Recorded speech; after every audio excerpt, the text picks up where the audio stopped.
హల్లెలూయా. పరిశుద్ధాత్మ ద్వారా వస్తే సంతోషమే. హల్లెలూయా. నీ పలుకులు మనుషులు మెప్పుకోరొచ్చాయా? అవి గొప్ప కోరొచ్చాయా? లేకపోతే నీ స్వఘనత కొరకు ప్రియులారా మందిరములో, బయట, వీధుల్లో, పట్టణాల్లో, వేరే చోట మెప్పు కొరకు, ఘనత కొరకు అలా చిలక పలుకులు పలికావా? అదేమై ఏ ప్రార్థన అంటే వేషధారణతో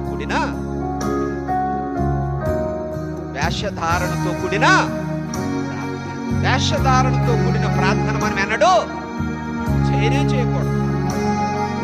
మాటల కంటే కూడా ప్రియులారా కొన్ని సందర్భాల్లో మాటలతో చేసే ప్రార్థన కంటే కూడా మౌనంగా పాదాలు పట్టుకుంటాం. మన దుఃఖం, మన వేదనతో కన్నీళ్ళు కారుతా ఉంటాయి. గుండె పగిలిన సందర్భాలు ఉంటాయి.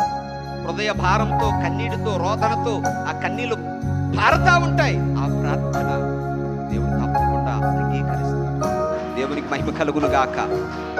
నీ మాటలతో వచ్చే ప్రార్థన కూడా అంగీకరిస్తాడు. అవి నీ మెప్పు కొరకు, మహిమ కొరకు అయితే అవి అంగీకరించవచ్చు, అంగీకరించకపోవచ్చు. కానీ మౌనముతో, ముల్గులతో, విజ్ఞాపనతో, భారముతో, విశ్వాసముతో, హృదయ కుమ్మరింపుతో వచ్చే ప్రతి మాట, ప్రతి ఆ వేదన, ప్రతి భారం, ప్రతి పలుకు, ప్రతి స్వరం యేసయ్య హృదయాన్ని తాకుతుంది. పరలోకపు గంటలు మోగిస్తుంది. దేవునికి మహిమ కలుగును గాక.